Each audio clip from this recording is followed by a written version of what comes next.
I was standing in my own kitchen, holding the birthday cake I'd spent 3 hours decorating for my granddaughter's 7th birthday, when my daughter-in-law Sarah looked me dead in the eye and smirked. "Actually, Margaret, we've decided to celebrate without you. The family thinks it's time you stepped back. You're just too much drama for a child's party." My hands went numb. The cake slipped from my fingers and crashed to the floor, pink frosting splattering across my shoes. I stood there, 72 years old, watching my son David avoid my eyes while his wife's smile grew wider. I need you to hear this story. If you're watching right now, please stay with me until the very end. Hit that like button if you believe in justice, subscribe if you think family should mean something, and tell me in the comments what country you're watching from. I want to know how many people understand what real betrayal feels like. I'm Margaret Hayes, and at 72, I thought I'd seen every kind of heartbreak life could offer. I was wrong. Standing in my kitchen that Sunday morning, cake destroyed at my feet, I realized my own family had been planning my exile for months. But to understand how my daughter-in-law's smirk became the beginning of her downfall, you need to know what I sacrificed to build the family she was now trying to steal from me. Sarah stood there in her designer dress, the one I'd unknowingly paid for, as I would later discover, watching frosting seep into the cracks between my kitchen tiles. Her arms were crossed, and she tilted her head like she was studying a bug. "We thought it would be easier this way," she continued, her voice dripping with fake sympathy. "Emma doesn't need to see you getting emotional." David finally looked up from his phone. "Mom, Sarah's right. Maybe it's better if—" "If what?" I whispered. My voice came out smaller than I intended. "If you take some time to yourself." Sarah finished for him. "We'll send you pictures. Pictures of my own granddaughter's birthday party. In the house I helped them buy." I bent down slowly, my knees protesting, and started picking up pieces of broken plate. Sarah stepped back, like my grief might stain her shoes. "Leave it," David mumbled. "We'll clean up later." But I kept picking up the pieces, one by one, while they stood there watching me crawl around on my own kitchen floor. The pink frosting had taken me an hour to get just right. Emma's favorite color mixed with just enough white to make it look like a sunset. "I made this for Emma," I said quietly, still on my knees. "She won't miss it," Sarah replied. "We ordered something from the bakery. Professional quality." Professional quality, as if my love wasn't good enough. I stood up, frosting still clinging to my fingers, and looked at my son. Really looked at him. When had he become so thin? When had those dark circles appeared under his eyes? When had he stopped being the little boy who used to help me frost cookies every Christmas? "David," I said softly. He wouldn't meet my gaze. "We should go, Sarah. The party starts in an hour." They left me standing in my ruined kitchen, surrounded by the sweet mess of a grandmother's love that nobody wanted. I didn't cry then. I couldn't. The pain was too big, too sharp, like swallowing glass. I just stood there, listening to their car pull out of my driveway, carrying my son and the woman who had just banished me from my own granddaughter's life. Because Sarah had no idea that the dramatic old woman she was dismissing had been secretly documenting every lie, every manipulation, every dollar they'd stolen from me for the past 2 years. 5 years ago, when my husband Robert died, I thought my world had ended. We'd planned to retire to our little beach house in St. Augustine, the one we'd saved 30 years to buy. Robert used to sit on the porch every evening, planning our future. He'd point to where he wanted to put a garden, where we'd watch sunrises with our morning coffee. When the heart attack took him at 68, I couldn't bear the thought of those sunrises alone. David called me the week after the funeral. His voice was strained, desperate. "Mom, we're about to lose the house. Sarah's pregnant, and the medical bills, we can't make the payments." I didn't hesitate. I sold the beach house, our dream Robert's final gift to me, for $200,000. I gave David $150,000 for their down payment, and kept just enough to rent a small apartment 20 minutes away. "You're saving us?" David had whispered, tears in his eyes. "Dad would be so proud." I moved to this town where I knew nobody, gave up my book club, my garden, my whole life, because I thought I was gaining something better, a chance to be the grandmother I'd always dreamed of being. Sarah seemed grateful at first. She'd call me twice a week, invite me for Sunday dinners, ask my advice about baby names. When Emma was born, I was the first person David called. "She has your eyes, Mom," he said, his voice shaking with joy. For 2 years, I thought I'd made the right choice. I spent every weekend at their house, rocking Emma, reading to her, teaching her to say Grandma. Sarah would bring me coffee and thank me for watching the baby while she napped. But something shifted when Emma turned 2.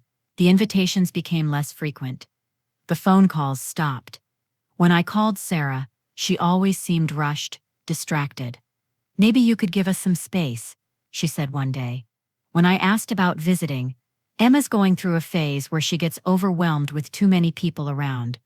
Too many people. I was too many people. I started noticing other things. How Sarah would schedule plates with Emma's friends on the days I usually visited. How David would make excuses when I asked about family dinners. How they'd post photos of Emma on social media, at parks I'd never been to, with people I'd never met. I was being erased, slowly and carefully, like pencil marks on paper. Last Christmas, I bought Emma a dollhouse. I'd spent weeks picking it out, imagining her face when she opened it. When I arrived at their house Christmas morning, Sarah met me at the door. "Oh, Margaret," she said, blocking the entrance. "We decided to keep Christmas small this year, just immediate family." Immediate family. I wasn't immediate family anymore. I handed her the dollhouse through the doorway and drove home alone, listening to Christmas carols on the radio and wondering how I'd become a stranger to my own blood. That's when I started paying attention, really paying attention. I noticed that David's credit card statements, which used to come to my house because I'd co-signed for his mortgage, showed purchases I didn't recognize. Designer handbags, expensive restaurants, weekend trips. I noticed that Sarah's social media showed a lifestyle that didn't match David's salary as a mechanic. I noticed that my own bank statements showed withdrawals I didn't remember making.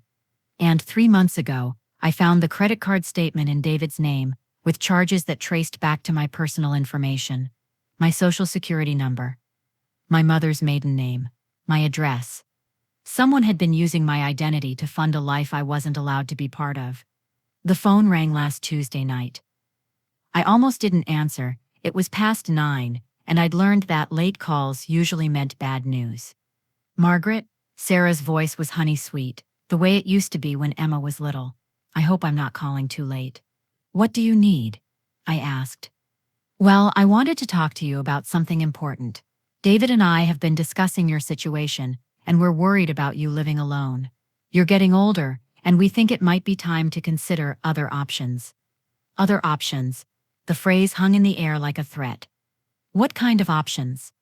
"There are some lovely assisted living facilities nearby, places where you'd have people to talk to, activities to keep you busy. You wouldn't have to worry about cooking or cleaning anymore."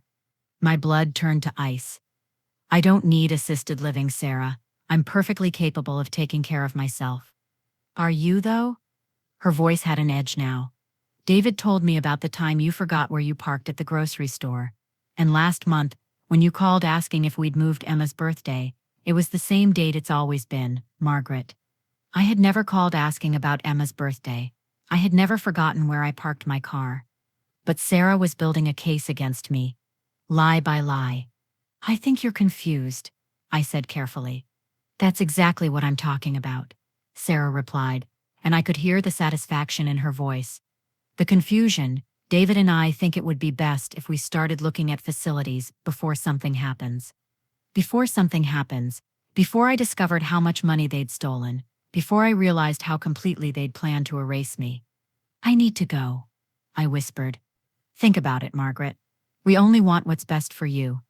After I hung up, I sat in my kitchen, the same kitchen where Sarah would humiliate me with that smirk just days later, and made a decision. I opened my laptop and started researching identity theft, financial elder abuse, adult protective services procedures. And I started documenting everything. Every lie, every stolen dollar, every manipulation. Because I realized that Sarah's phone call wasn't a suggestion, it was a warning.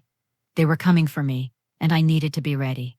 The credit card statements spread across my kitchen table, like evidence at a crime scene. 3 different cards, all opened with my personal information, all showing thousands of dollars in charges I'd never made. A vacation to Mexico last January. I'd spent that week recovering from the flu. Designer furniture for a bedroom I'd never seen. Jewelry from stores I'd never visited. A new laptop, a tablet, expensive clothes, spa treatments, all purchased while I ate canned soup for dinner and clipped coupons to afford groceries. My hands shook as I calculated the total $47,000, almost everything I had left from Robert's life insurance. But it was the hospital bill that broke my heart. Emma had been sick in March. Sarah had mentioned it casually, said it was just a stomach bug. But according to this statement, Emma had been hospitalized for 3 days with pneumonia. I'd never been told. I'd never been allowed to visit. I'd missed my granddaughter's illness because Sarah didn't think I deserved to know. The bill was $12,000, charged to my stolen identity. I called the hospital, pretending to be confused about the charges. "Oh yes, Mrs. Hayes," the billing clerk said cheerfully. "Your daughter-in-law specifically requested that all communications go through her. She said you were traveling and didn't want to be bothered with paperwork." Traveling. I hadn't left town in 2 years. Did I visit during the stay? I asked, knowing the answer. Let me check. No, I don't see any visitor log entries for you. Just the parents and one other woman. Linda Hayes, I think. Your sister, maybe? My sister Linda lived 3 states away. She hadn't visited in over a year. Someone had impersonated my sister to visit Emma while I was kept in the dark about my own granddaughter's hospitalization. I hung up and stared at the phone, trying to process the depth of Sarah's deception. She hadn't just stolen my money. She'd stolen my chance to comfort Emma when she was scared and sick. That evening, David called. His voice sounded strained, tired. "Mom, I need to ask you about some credit card charges." My heart stopped. "What charges?" "There are some statements here with your name on them, but the address is listed as our house. Sarah found them when she was organizing our files." "Sarah found them?" "Of course she did." "I don't know anything about those cards," I said, which was true. I hadn't opened them. "Mom," David's voice was gentle, careful. "Are you having trouble with your memory? It's okay if you are. These things happen as we get older." These things happen. Like I was a confused old woman who couldn't manage her own finances. "David, I didn't open those accounts." Silence. "Then the applications have your signature." My signature, forged so perfectly that even my own son believed I'd lost my mind, rather than consider that his wife was a thief. "Someone stole my identity," I said clearly. "Mom, that's a pretty serious accusation. Who would do that? Who would do that?" He couldn't even imagine that the woman sleeping next to him every night was capable of such betrayal. "I don't know. I lied. But I'm going to find out." After David hung up, I called my sister Linda in North Carolina. Linda had been a lawyer before she retired, and she was the only person left in the world who I trusted completely. "They're setting you up, Margaret," Linda said, after I explained everything. "This isn't just theft. They're building a case to have you declared incompetent." "What do you mean?" "Think about it. They're creating evidence that you're financially irresponsible, mentally confused, unable to care for yourself. Once they establish that pattern, they can petition for guardianship. David would get control of your remaining assets and decisions about your care." "But I'm not incompetent." "That doesn't matter if they can convince a judge you are." Linda was quiet for a moment. Then Margaret, "You need to be very careful. If they're willing to steal $47,000, they're willing to do whatever it takes to cover their tracks." That night, I couldn't sleep. I kept thinking about Sarah's phone call, her suggestion about assisted living, her lies about my confusion and forgetfulness. She was preparing the world to believe I was losing my mind. And once everyone believed that, who would listen when I accused her of stealing from me? I got up at 3 in the morning and sat at my computer. I started documenting everything: dates, conversations, financial records. I took photos of the credit card statements, printed out hospital records, saved every piece of evidence I could find. Then I did something that felt like betrayal, even though I was the one being betrayed. I hired a private investigator. His name was Marcus Webb, and he specialized in financial crimes. He was expensive, $200 an hour, but Linda had recommended him. I need to know everything.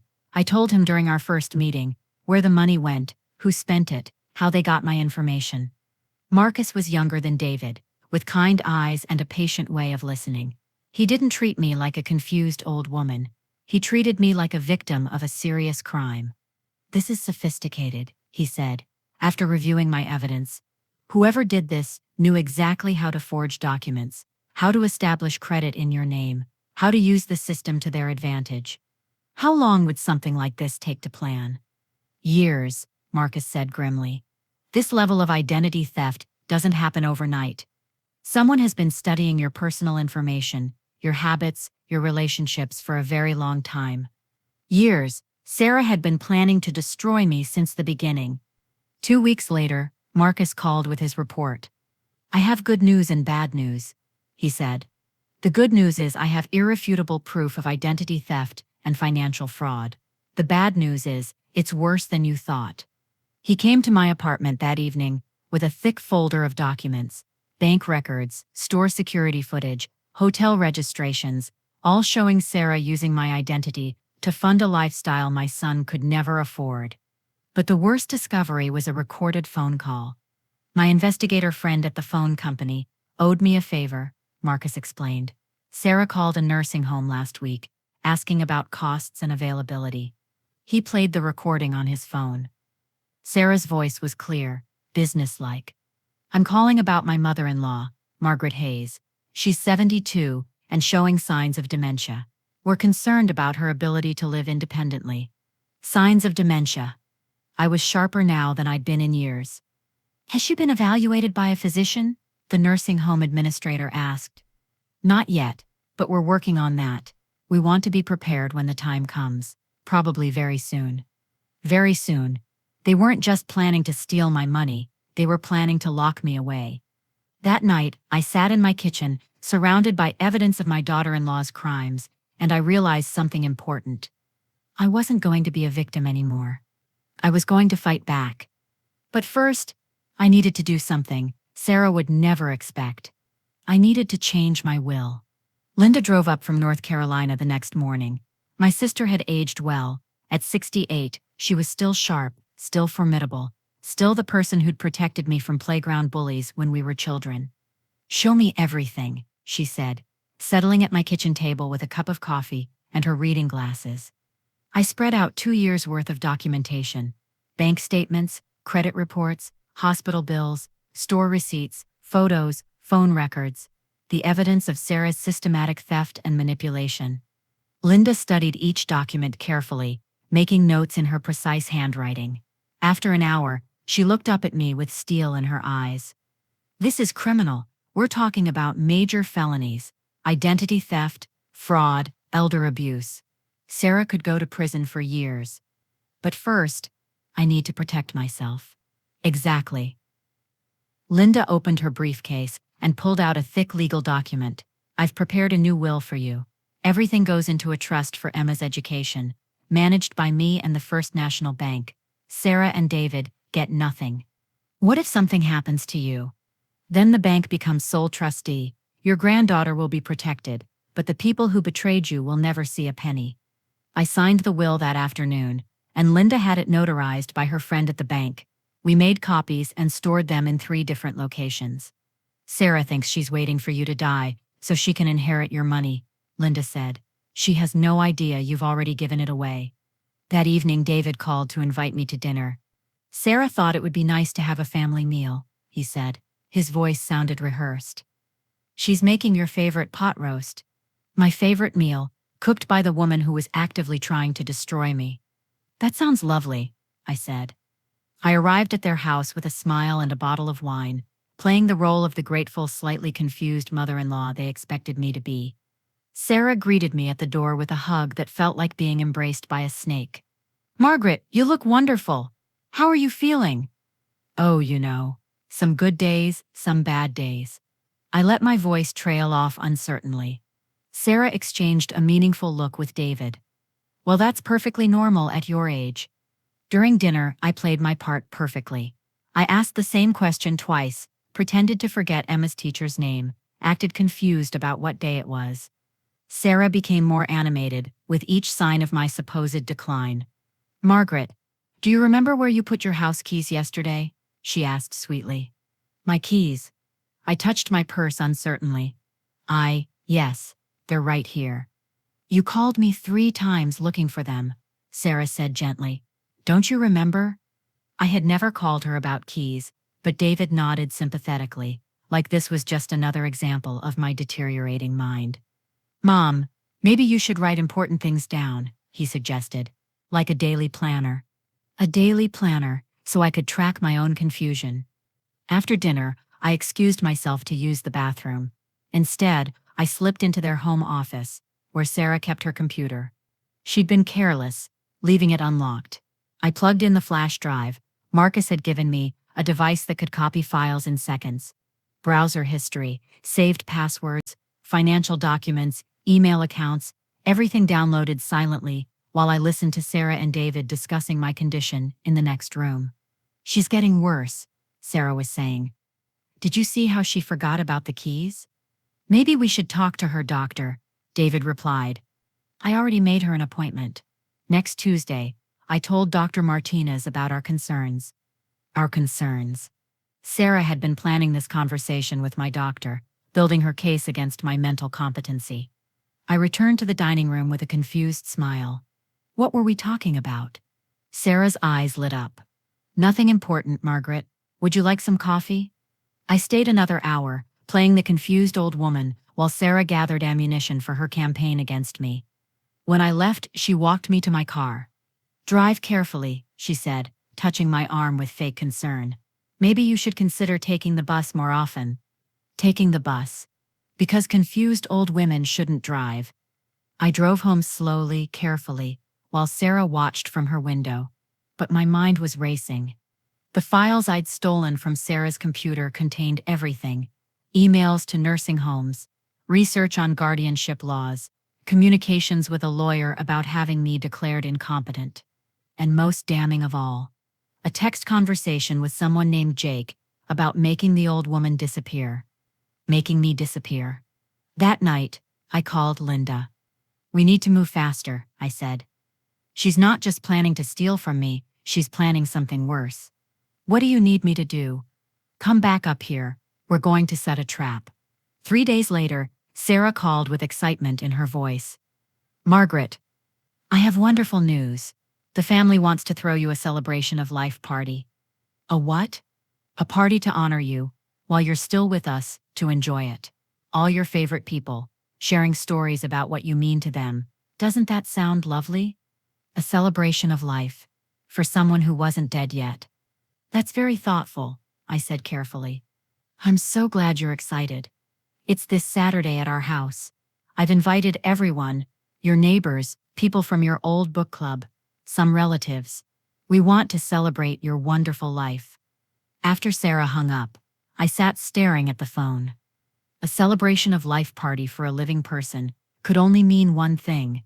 Sarah was preparing everyone to say goodbye to me. Linda arrived Friday night, and we spent hours planning our strategy. She's going to use this party to convince everyone that you're declining, Linda said. She'll tell stories that make you seem confused, dramatic, burdensome. By the end of the evening, every person there will believe you need professional care. And then she'll have witnesses when she petitions for guardianship. People who will testify that they saw your decline firsthand. Saturday afternoon, I dressed carefully for my own living funeral. A simple blue dress, minimal makeup, my hair pulled back. I wanted to look dignified but tired, like someone who might actually need taking care of. I arrived at David's house to find it full of people I barely recognized. A few neighbors, some distant cousins, colleagues of David's from work. The guest list felt random, impersonal. Sarah greeted me with a theatrical hug. There she is, our guest of honor. She led me to a chair in the center of the living room, a throne for the condemned. For the next hour, I sat quietly while Sarah orchestrated my humiliation. She told stories about my forgetfulness, incidents that had never happened. She shared concerns about my safety, living alone. She painted a picture of a woman who was gently losing her grip on reality. Just last week, Margaret called me at 2 in the morning, convinced that someone was in her apartment, Sarah announced to the room. When David went to check, there was nothing there. I had never made such a call, but several people nodded sympathetically. And she's been having trouble with her finances, Sarah continued, forgetting to pay bills, making duplicate purchases. It's so hard to watch someone you love struggle with these changes. Changes. Like aging was a disease that made me unreliable. Through it all, I smiled and nodded, playing the part of the gracious but confused old woman they expected. But I was also watching, taking notes, recording conversations on the device Linda had given me. Because 3 of the people in that room were actually my allies. Linda, of course, but also Mrs. Chen from next door, and Marcus Webb, my private investigator, who Sarah had unknowingly invited when she'd asked David for a list of Margaret's friends. They were witnesses to Sarah's performance, gathering evidence for what was coming next. The party ended with Sarah presenting me with a photo album, pictures of our family memories that were carefully curated to exclude any recent photos of me with Emma. "We wanted you to have something to remember us by," Sarah said, her voice dripping with false emotion. "Remember them by, like I was already gone." As people left, I heard fragments of conversations. "Such a shame. She used to be so sharp. Sarah's handling it so well. It's probably time for her to get some help." Sarah had succeeded. In 3 hours, she'd convinced a room full of people that I was a burden who needed to be managed. But as I hugged her goodbye, I whispered in her ear, "Thank you for a lovely party. I'll remember this evening for the rest of my life." She pulled back and looked at me strangely, like she'd heard something unexpected in my voice. "Drive safely, Margaret," she said. I would. I had very important driving to do. Because on Monday morning, I had an appointment with Adult Protective Services, an appointment Sarah didn't know I'd made myself. As I drove home from my living funeral, I allowed myself a small smile. Sarah thought she was 3 steps ahead of me. She had no idea I was already at the finish line, waiting for her to arrive. I excused myself to use the bathroom during my own memorial service, but instead I slipped down the hallway toward David and Sarah's bedroom. I could hear Sarah's voice carrying from the living room, telling another fabricated story about my supposed confusion. She showed up at the grocery store in her pajamas last month. Sarah was saying, "The poor thing didn't even realize." Another lie. I'd never left my apartment in pajamas. I found Sarah's phone charging on her nightstand. She'd been careless again, leaving it unlocked with notifications showing. What I saw made my blood freeze. Text messages with someone named Jake. Sarah. "After tonight, everyone will understand why we had to make difficult decisions about her care." Jake. "Good. The sooner the better. She's asking too many questions." Sarah, APS visit is scheduled for Tuesday. By then she'll be gone and it won't matter what she says. Gone. Not just moved to a care facility. Gone. I scrolled up through their conversation, my hands trembling. Jake. "The pills you got will make it look natural.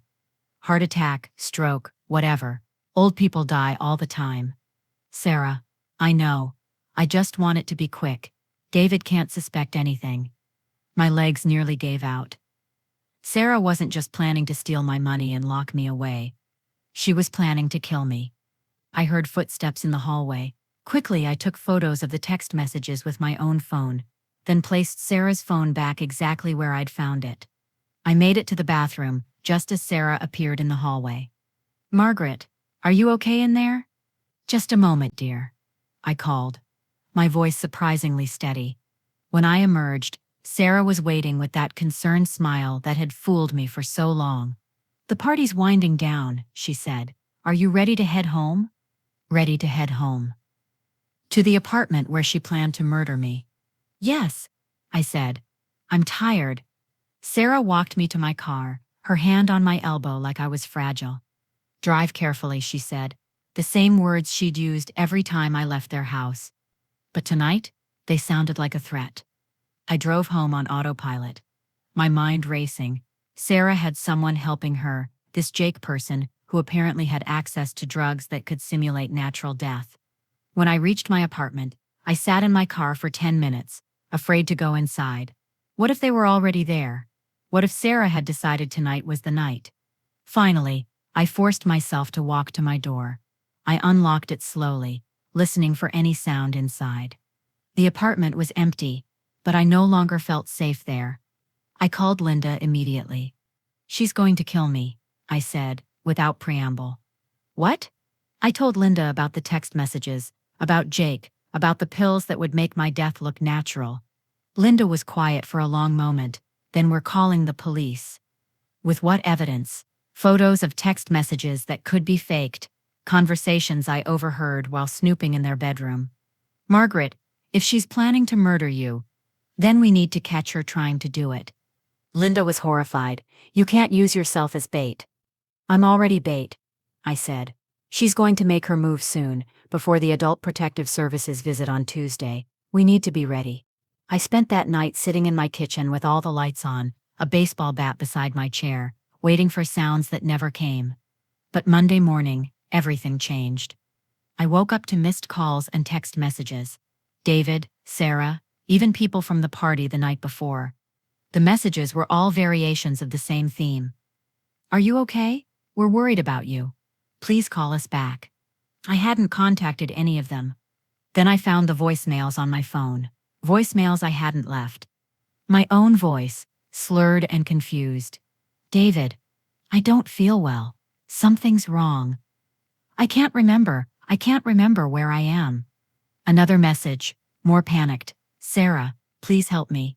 I'm scared. I think someone's trying to hurt me." And finally, "I don't want to be alone anymore. Maybe you're right about the care home. Maybe it's time." Messages I had never made, in my own voice, creating a record of mental decline and fear. Sarah had found a way to fake my voice, probably using recordings from our phone conversations over the years. She was building evidence that I was having a breakdown, that I was begging for help, that I was admitting I needed professional care. When my phone rang, I almost didn't answer. But it was Linda. "Don't say anything important," she whispered. "I think your phone is compromised. Meet me at the diner on Main Street in 20 minutes. I grabbed my purse and headed for the door, but it opened before I could reach it. David stood there with his key to my apartment, his face creased with worry. "Mom, thank God. We got your messages. You sounded so scared." Behind him, Sarah appeared with that familiar mask of concern. "Margaret, sweetheart, you left us the most frightening voicemails." We rushed right over. They were here, in my apartment, with fake evidence that I was losing my mind. And I was alone with them. "I didn't call you," I said clearly. Sarah exchanged a look with David. "Honey, you called us 6 times last night. You were so confused, so frightened. Don't you remember?" "I didn't call anyone." "Mom," David said gently. "It's okay. Sometimes our memory plays tricks on us." They were gaslighting me in my own home, using fabricated evidence to convince me I was losing my sanity. "I need to go," I said, moving toward the door. Sarah stepped into my path. "Margaret, I don't think you should drive right now. You seem very disoriented." "I'm fine." "Are you?" Sarah pulled out her phone and played one of the fake voicemails. My own voice, terrified and confused, filled the room. "You called me at 3 in the morning, begging for help," she said softly. "You said you couldn't remember where you were. That's not real." David took my arm gently. "Mom, we think you should see a doctor. Today?" "A doctor." Probably one Sarah had already spoken to, already poisoned against me, with stories of my decline. I looked at my son's face and saw genuine concern there. He believed the fake voicemails. He thought his mother was having a breakdown. Sarah had manipulated him so completely that he was helping her destroy me while thinking he was saving me. "Okay," I said quietly. "Let me get my purse." I walked to my bedroom, and they followed me. Sarah wasn't letting me out of her sight. While pretending to gather my things, I managed to send a quick text to Linda, "Help, they're here." Then I turned to face my son and the woman who wanted me dead. "I'm ready," I said. But as we walked to their car, I noticed Sarah checking her phone and smirking, because she thought she'd won. She had no idea that my phone call to Adult Protective Services wasn't a request for help. It was a request for them to investigate her. David drove, while Sarah sat in the passenger seat, periodically turning to check on me with false concern. "How are you feeling, Margaret?" she asked as we pulled into the medical center parking lot. "Confused," I said honestly. Because I was confused, not about my own mental state, but about how Sarah had managed to orchestrate this so perfectly. The fake voicemails, David's genuine worry, the timing that put me in a doctor's office where Sarah could build her case for my incompetence. "Dr. Martinez has been our family physician for years," David explained as we walked into the building. "He's really good with older patients." Older patients. Like I was a different species that required special handling. In the waiting room, Sarah kept up her performance. She brought me water, adjusted my jacket, spoke to me in the loud, slow voice people use with children. "Are you comfortable, Margaret? Do you need anything?" Each act of fake kindness, in front of witnesses, building the narrative that I was fragile and she was my devoted caregiver. When we were called into Dr. Martinez's office, Sarah immediately took control of the conversation. "Doctor, we're so worried about Margaret. She's been having episodes of confusion, making strange phone calls, forgetting basic things." Dr. Martinez nodded sympathetically while Sarah described behaviors I'd never exhibited. "Has she been evaluated for dementia?" he asked. "Not formally," Sarah said. "But the signs are all there. Just last night, she called us 6 times, completely disoriented." She played the fake voicemails on her phone.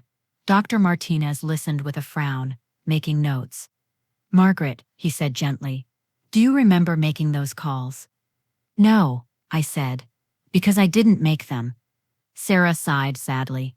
"This is what I mean, doctor. She doesn't remember. It's common for patients to have no recollection of episodes," Dr. Martinez explained to David, as if I wasn't sitting right there. For the next hour, they discussed my mental state like I was a problem to be solved, rather than a person to be heard. Dr. Martinez ran cognitive tests that I passed easily. He checked my reflexes, my memory, my reasoning skills. Everything was normal. But Sarah had an explanation for that too. "She has good days and bad days," she told the doctor. "Today must be a good day." A good day. When I was sharp and coherent, it was just an anomaly. Finally, Dr. Martinez turned to me. "Margaret, how do you feel about your family's concerns?" "I think my daughter-in-law is lying," I said clearly. Silence fell over the room. "Mom," David said softly, "why would Sarah lie?" "Why indeed?" I could tell them about the stolen money, the fake voicemails, the text messages about killing me, but who would believe the confused old woman over the devoted daughter-in-law? "I don't know," I said. Dr. Martinez made another note.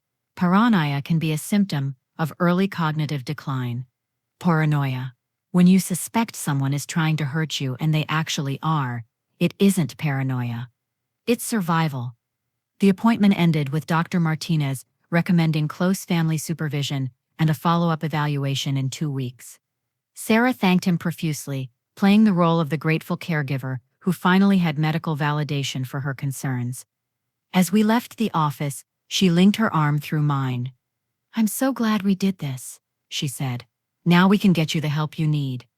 The help I needed, from the woman who was planning to murder me. We drove home in silence. I stared out the window, trying to figure out my next move.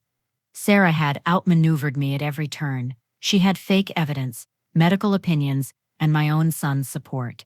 When we reached my apartment, David walked me to the door. "Mom, maybe you shouldn't be alone tonight," he said. "Sarah could stay with you." Sarah staying in my apartment overnight, where she could slip me the pills that would make my death look natural. "I'm fine," I said firmly. "Are you sure?" "After today." "I'm sure." David hugged me, and I could smell his familiar cologne, the same scent he'd worn since college. For a moment, he was just my little boy again, worried about his mother. "I love you, Mom," he whispered. "I love you too," I said, and meant it. Because despite everything, David was still my son. Sarah had manipulated him, lied to him, used his love for me as a weapon against me. But he was still my child. After they left, I sat in my apartment and made a decision. I wasn't going to wait for Sarah to make her move. I was going to force her hand. I picked up my phone and called her directly. "Sarah," I said when she answered. "I've been thinking about what happened today." "Oh, Margaret, how are you feeling?" "Tired, confused. Maybe you're right about the care facility." Silence. "Then really? I don't want to be a burden anymore. Maybe it's time." "Oh, sweetheart, you're not a burden, but if you think it's time, could you come over tonight? I'd like to talk about the options." "Of course, I'll be there in an hour." After I hung up, I called Linda. "She's coming," I said. "Margaret, this is too dangerous. She's going to try to kill me tonight. I can feel it, and when she does, we'll have her. What if something goes wrong? Then at least Emma will be safe from her." I spent the next hour preparing. I hid recording devices around my apartment. I left evidence for Linda to find. I wrote a letter explaining everything, just in case. Then I sat down to wait for my daughter-in-law to come and murder me. At 8 o'clock, Sarah knocked on my door. She carried a small overnight bag and wore the same concerned expression she'd perfected over the years. "How are you feeling?" she asked, settling onto my couch. "Better, actually. Clearer. I think talking to Dr. Martinez helped." "I'm so glad."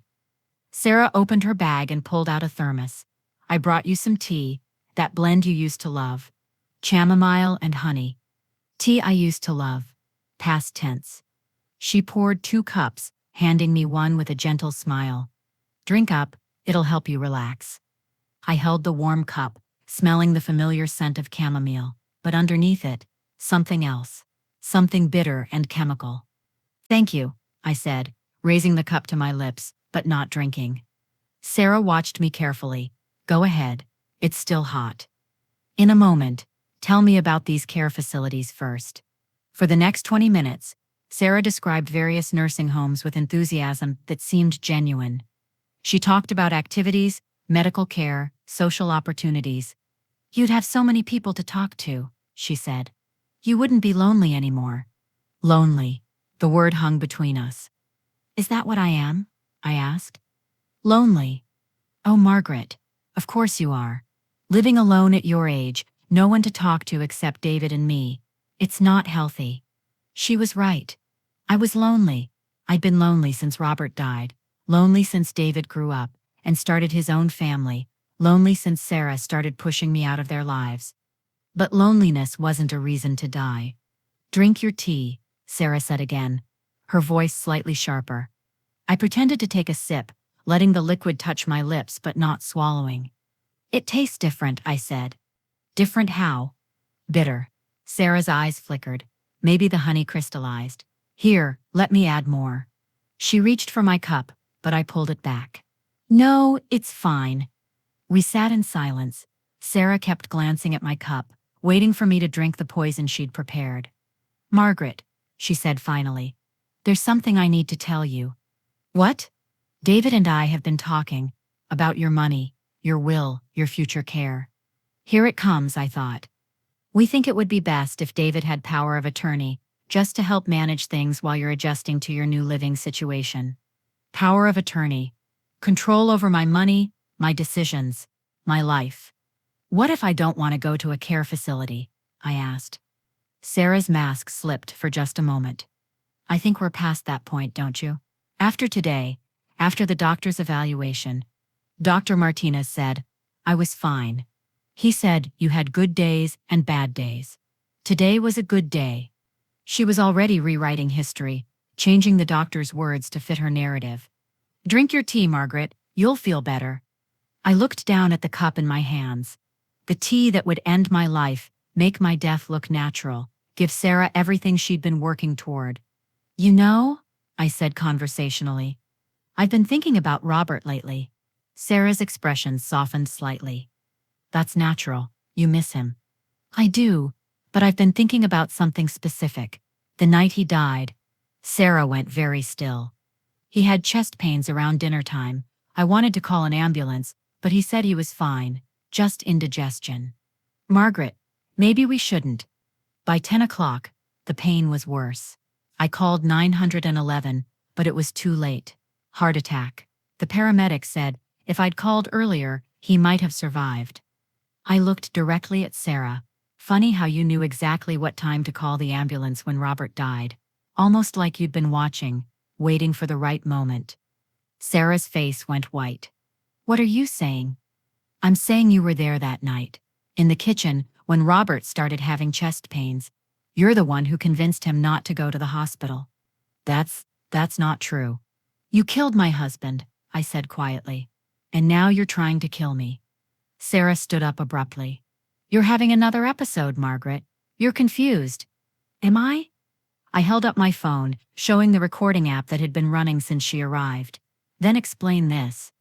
I played the audio of her pushing me to drink the poisoned tea. Sarah's eyes went wide with panic. You can't, that doesn't prove anything. It proves you brought me tea with something in it. Something that made it taste bitter. It's just honey. Should we call the police and have it tested? Sarah lunged for my phone, but I was ready. I'd been ready for this moment for weeks. The phone slipped from my hands and clattered across the floor. Sarah dove for it, but I was already moving toward the kitchen, where Linda was waiting with a police officer and a paramedic. Sarah Chen, the officer said, you're under arrest. Sarah spun around, wild-eyed. This is insane. She's having a breakdown. She's confused.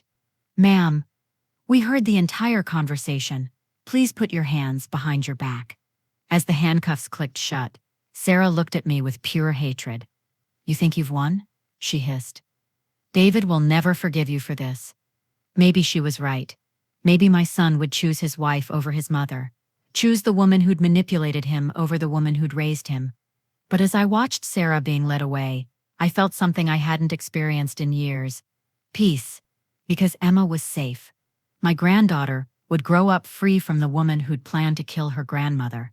And sometimes, that's the only victory that matters.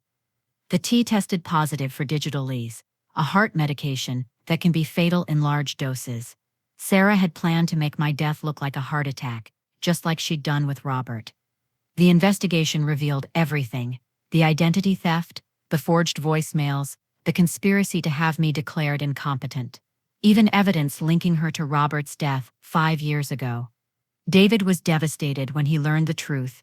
The woman he'd loved and trusted had been systematically destroying his family. I'm so sorry, Mom, he whispered when he came to see me. I should have known. I should have believed you. She fooled everyone, I said. Even the doctor. But not you. You figured it out. I had help. Linda had been my guardian angel through it all. Without her legal expertise and unwavering support, I never would have survived Sarah's campaign against me. The financial recovery took months, but I eventually got most of my money back. More importantly, I got my relationship with David and Emma back. We started having weekly dinners, just the three of us. I taught Emma to bake cookies, read her bedtime stories, braided her hair for school pictures. I became the grandmother I'd always wanted to be. 6 months after Sarah's arrest, I moved into a small house 3 blocks from David's, close enough to help with Emma, far enough to give them space. On Emma's 8th birthday, I stood in my new kitchen, decorating another pink cake. This time when I carried it to the party, I was greeted with hugs and joy. Emma blew out her candles and made a wish. When I asked her what she'd wished for, she hugged me tight. I wished for you to stay with us forever, Grandma. Forever. Such a simple word, but it meant everything. I'm standing in my new kitchen now, watching Emma blow out her birthday candles, and I can tell you that sometimes the best revenge is simply outlasting those who try to destroy you. If this story touched your heart, please share it with someone who needs to know they're stronger than they think. Like this video, if you believe in fighting back with dignity, subscribe if you want to hear more stories of justice, and tell me in the comments, have you ever had to fight for your place in your own family? I read every single comment, and I want you to know you matter, your story matters, and you're never too old to demand the respect you deserve. Sarah will spend the next 15 years in prison. David is rebuilding his life, learning to trust again. Emma is growing up surrounded by people who truly love her. And me, I'm exactly where I belong, in my own kitchen, making birthday cakes for my granddaughter, living the life I almost lost. Because sometimes the greatest victory isn't revenge. It's survival. It's dignity. It's refusing to let evil people erase you from your own story. And it's knowing that love, real love, always wins in the end.